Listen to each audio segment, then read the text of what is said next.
તો બનાસકાંઠાના ડીસામાં ક્ષત્રિય સમાજનો વિરોધ, રામસણ ગામમાં ભાજપ આગેવાનોનો વિરોધ, ગાડી પાછી વાળો કહી ક્ષત્રિય સમાજે વિરોધ કર્યો, રૂપાલાના ઘેર જઈને કરજો મીટિંગ તેવો વિરોધ કર્યો, વિધાનસભા પ્રભારી રાજાભાઈ ચૌધરીને પાછા વાળ્યા, રાજાભાઈ ચૌધરી સહિતના આગેવાનો બેઠક માટે ગયા હતા અને કહ્યું કે પુરુષોત્તમ રૂપાલાના ઘરે બેઠક કરજો।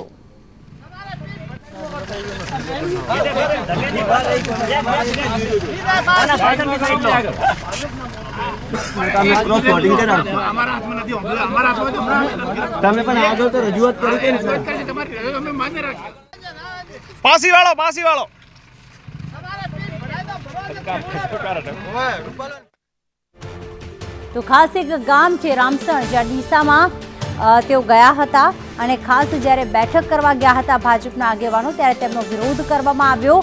ક્ષત્રિય સમાજ આવ્યો હતો આગળ અને કહ્યું હતું કે ગાડી પાછી વાળો। જ્યારે એવું કહેવામાં આવ્યું કે અહીંયા અમારે મિટિંગ કરવાની છે ત્યારે એવું કહ્યું કે પુરુષોત્તમ રૂપાલા નિવાસસ્થાને મિટિંગ કરજો। એટલે કે હવે જે અલગ અલગ જગ્યાએ લોકસભાની ચૂંટણી અંતર્ગત નેતાઓ કે આગેવાનો પ્રચાર અર્થે જાય છે, પબ્લિકને મળવા જાય છે, સામાન્ય જનતાને મળવા જાય છે, ત્યારે ક્ષત્રિય સમાજના લોકો જે પણ ગ્રામ્ય વિસ્તારમાં કે તાલુકા લેવલે હોય છે તે તેમનો વિરોધ કરી રહ્યા છે અને ક્યાંક પ્રવેશબંધી કરવામાં આવી રહી છે। ભરત સુંદેશા જોડાઈ ગયા છે। ભરત, કેવા દ્રશ્યો જોવા મળ્યા જ્યારે નેતા આવ્યા અને તેમણે કહ્યું કે ગાડી પાછી વાળી દો?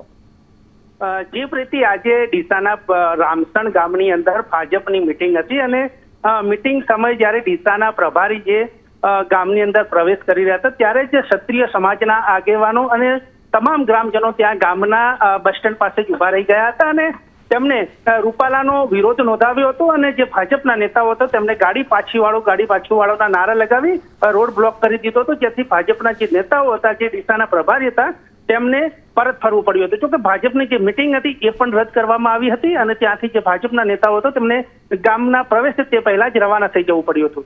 બિલકુલ, આભાર તમામ વિગતો માટે ભરત।